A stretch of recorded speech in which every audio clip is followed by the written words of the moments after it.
Sekitar 60% bauran energi pembangkit listrik di Indonesia berasal dari batu bara. 40,2 gigawatt kapasitas pembangkit listrik tenaga batu bara terpasang di Indonesia. Ada harga mahal yang harus dibayar. Pencemaran air dan habitat alam yang rusak di Sumatera dan Kalimantan terjadi ya gara-gara ekspansi batu bara. Sejumlah warga mengalami infeksi saluran pernafasan akut atau ISPA. Memilih batu bara sebagai sumber energi itu karena murahnya kan.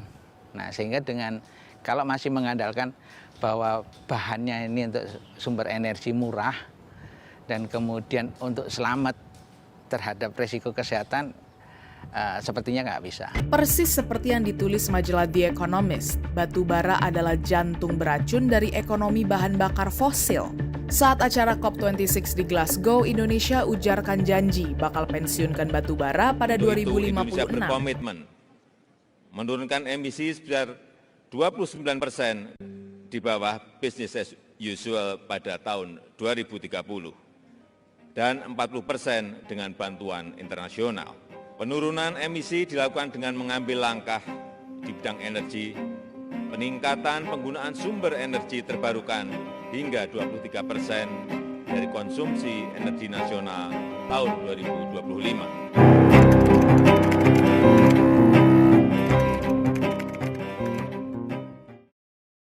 Listrik adalah kebutuhan orang modern. Nah, artinya kalau kita mau berpikir modern, bertindak modern, ya harus menggunakan kebutuhan yang modern. Tetapi kebutuhan modern itu harus dikaitkan dengan daya dukung alam. Ini yang jarang terjadi. Pokoknya ada modern, ya udah pakai aja listrik seenaknya, ya. Nggak peduli batu bara yang merusak alam. Dan potensi mikro dibanding potensi yang mini dan yang besar, itu jauh lebih banyak yang mikro. Oke? Jauh lebih banyak yang mikro artinya kerjaanmu memang banyak gitu loh. Kecil. Daripada satu gede yang terus ngusir rakyat, bendungan segala macam, mending kecil banyak.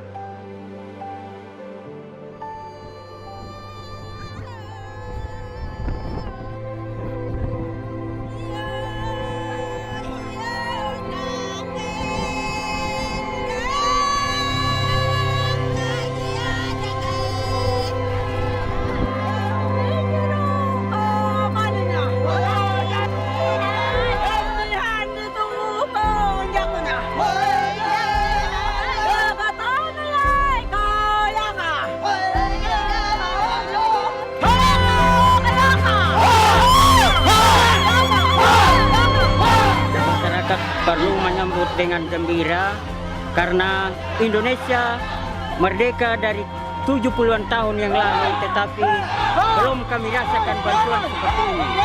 Dari lembaga IBK yang membantu kami untuk mendapat penerangan yang leluhur kami tidak pernah impikan, bahwa hari ini kami dapat satu sukacita yang luar biasa. Puji Tuhan, ini adalah berkat yang luar biasa untuk kami, Kecamatan Kaung Eti, Desa Kambatabundo. Selama ini kita hanya berpikir listrik itu teknologi tinggi. Jadi rakyat hanya sebagai pasar. Kenapa kok rakyat dianggap pasar? Kenapa tidak bisa dibikin seperti padi? Padi rakyat kan bukan pasar. Dia pengen makan, dia nanam sendiri, dia makan sendiri. Di awalnya kan seperti itu. Sekarang kemampuan rakyat yang seperti itu justru diobrak-abrik dengan harus pakai pupuk. Jadi pasar lagi. Harusnya nggak jadi pasar.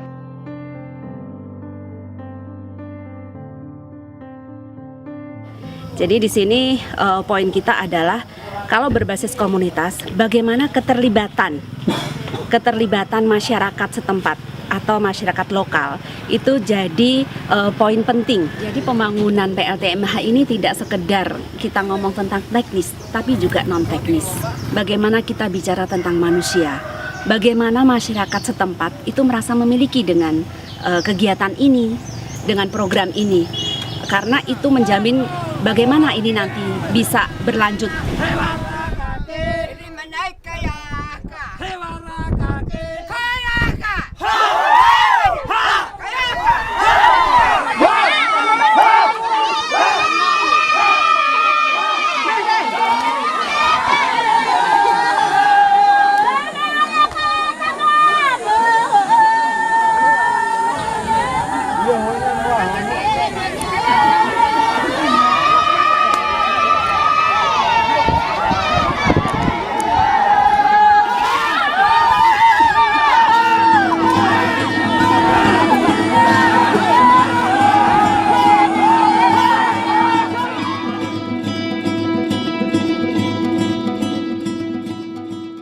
Bagaimana masyarakat itu mengambil bagian, karena listrik ini hanya pintu masuk saja, pintu masuk untuk keluar dari kemiskinan. Kawan-kawan yang selama ini terpinggirkan itu bisa bersuara. Nah, di pertemuan besar tersebut muncul suara perempuan. Dia bisa menyampaikan bahwa sebaiknya gotong royong dimulai dari titik ini, di jembatan ini, dan itu diterima forum. Jadi setiap kegiatan yang IBK lakukan, bagaimana itu bisa melibatkan perempuan dan laki-laki, bagaimana mereka bisa terakomodir kebutuhannya, bagaimana mereka bisa mendapat manfaat yang seoptimal mungkin. Jadi sebetulnya kalau kita ingin membangun sebuah daerah, ya, itu memang harus tahu benar bagaimana masyarakatnya, kulturnya seperti apa, dan perubahan mental model atau mindset ini harus kita ikuti, kita dampingi.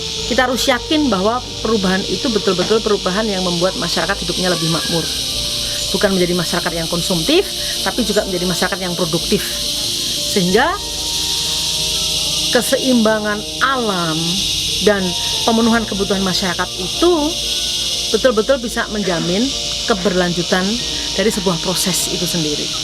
Karena kalau kita hanya bicara membangun tanpa memikirkan carrying capacity, agak repot juga.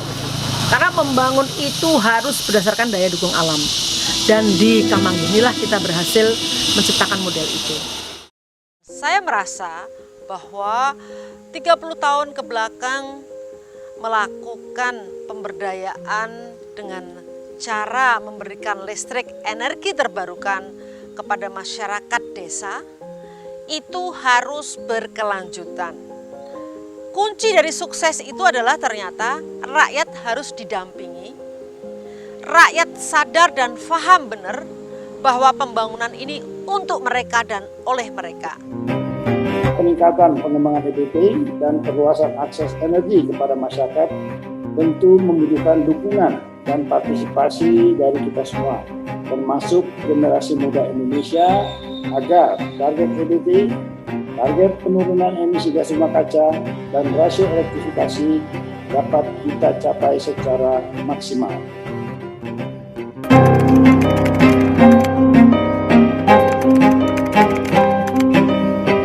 Dalam upaya melibatkan generasi muda, Kementerian SDM berinisiasi melaksanakan kembali program Patriot Energi dengan tujuan mendorong keterlibatan generasi muda dalam pendampingan, pengembangan, pembangunan, dan pengelolaan pembangkit EBT secara berkelanjutan melalui pemanfaatan potensi EBT setempat untuk memberikan akses listrik kepada masyarakat yang bersih, andal, dan berkesinambungan khususnya di daerah 3T, terdepan, terluar, tertinggal, dan wilayah transmigrasi.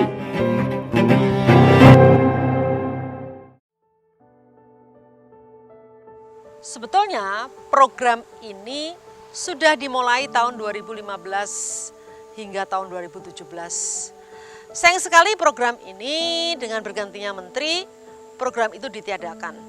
Tetapi dengan adanya menteri baru, Pak Arifin Tasrif, beliau paham benar bahwa kegiatan seperti ini adalah kegiatan yang sangat diperlukan untuk membuat energi terbarukan bisa teridentifikasi dengan baik dan bisa dilakukan survei yang mendalam sekaligus mempersiapkan masyarakatnya melalui anak-anak muda yang mau tinggal selama setahun bahkan lebih bersama masyarakat di desa untuk menciptakan apa yang disebut dengan passion orang lokal. Passion untuk membangun ketenaga listrikan berbasis energi terbarukan. Mengapa energi terbarukan? Sebab energi terbarukan adalah sumber daya yang ada di desa yang tidak perlu usaha besar untuk mendatangkan energi primer itu ke desa tersebut. Misalnya air, matahari, itu semua sudah ada di desa-desa di Indonesia. Tinggal bagaimana cara kita untuk membangkitkan greget orang desa bersama-sama anak muda yang namanya patriot energi tadi untuk membangunnya dan untuk mencukupi kebutuhan listrik mereka. Secara nasional ini kami sebut dengan demokratisasi energi. Kemerdekaan sejati adalah nilai dan sikap hidup yang berlandaskan pada kesadaran akan kesetaraan dan keseimbangan. Memanfaatkan sumber daya alam lokal untuk kemakmuran orang lokal, Indonesia bisa hebat dan kuat kalau desa itu betul-betul bangun dengan cara yang benar.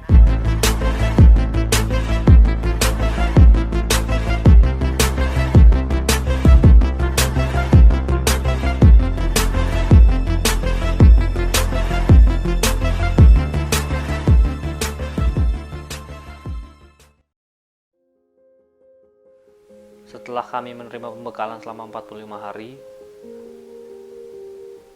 maka kami ditempatkan di hampir seluruh wilayah Indonesia selama 1 tahun.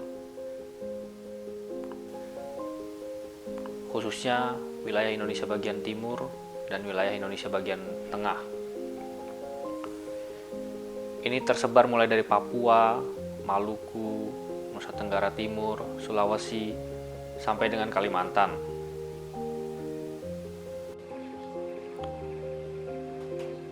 Kami mengalami berbagai macam tantangan yang tentunya juga tidak mudah buat kami. Mulai dari tantangan geografis seperti medan yang sulit, akses yang sangat tidak terjangkau, sampai dengan tantangan-tantangan lain seperti perbedaan kondisi sosial dan budaya masyarakat yang kami datangi, ancaman keamanan, sehingga hal itu juga menuntut kami untuk harus cepat beradaptasi. Kami mengalami berbagai macam medan, mulai dari jalur darat, jalur transportasi air, bahkan ada juga yang menggunakan transportasi udara. Berbagai macam kondisi geografis juga kami alami, mulai dari pegunungan atau dataran tinggi, dataran rendah, kepulauan, pantai, sampai dengan kondisi rawa-rawa.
Kemudian kami juga berdiskusi untuk memilih satu desa yang akan kami dampingi selama 10 bulan sisa kegiatan kami.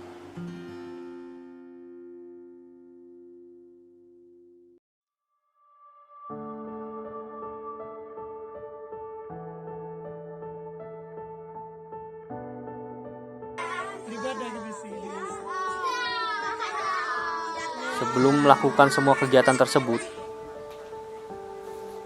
maka kami harus belajar di 1-2 bulan awal. Kami belajar agar kami diterima oleh masyarakat setempat, sehingga kami juga harus beradaptasi. Kami harus menjadi bagian dari mereka.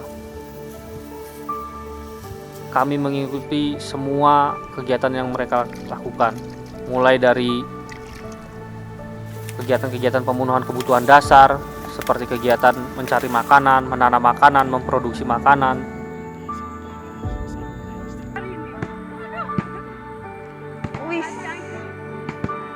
kegiatan memproduksi air,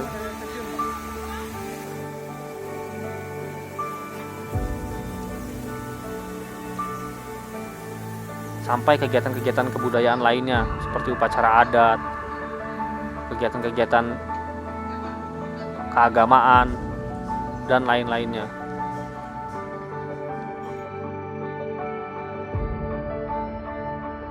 Itu juga menjadi dasar agar semua kegiatan yang kami lakukan bersama masyarakat bisa benar-benar melibatkan seluruh lapisan masyarakat di sana.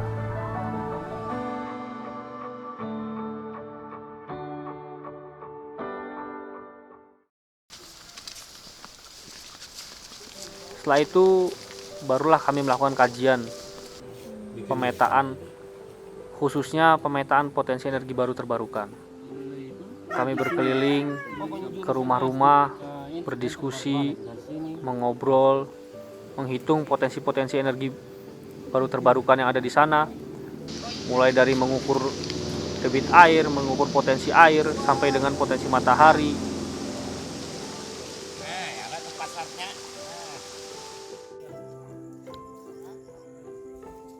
Kami juga melakukan proses pemetaan secara umum untuk memahami kondisi kampung tersebut dan menjadikan hasil pemetaan tersebut sebagai dasar kami untuk melakukan kegiatan bersama dengan masyarakat, kegiatan di luar pendampingan yang berhubungan dengan energi baru terbarukan.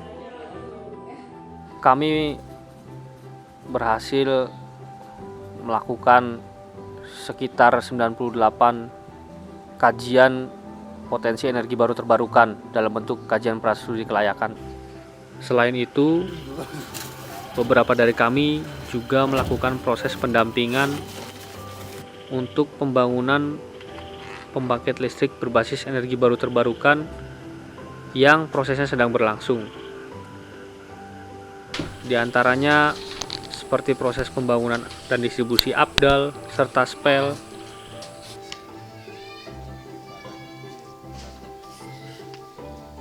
pembangunan pembangkit listrik tenaga mikrohidro,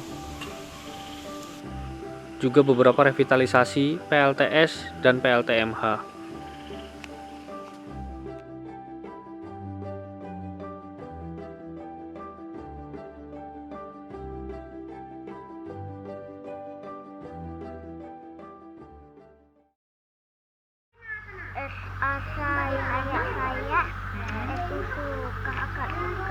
Kami juga melakukan kegiatan-kegiatan lainnya yang semoga kegiatan tersebut bisa meningkatkan kualitas hidup masyarakat yang ada di sana. Kegiatannya bermacam-macam, mulai dari kegiatan belajar mengajar baik di sekolah maupun di luar sekolah, kegiatan pemanfaatan sumber daya alam setempat seperti olahan-olahan sumber daya alam yang ada di sana, kegiatan pengembangan kerajinan lokal,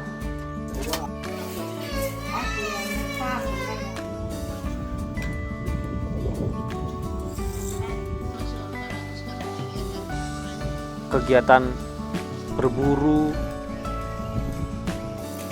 sampai dengan kegiatan bercocok tanam. untuk memenuhi kebutuhan hidup.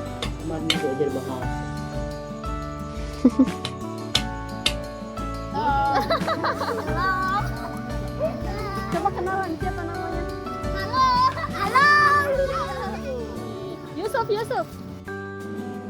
Lalu setelah itu, di sisa kegiatan kami beberapa bulan ke depan, kami akan melanjutkan kegiatan pendampingan kami yang telah kami inisiasi di bulan-bulan sebelumnya.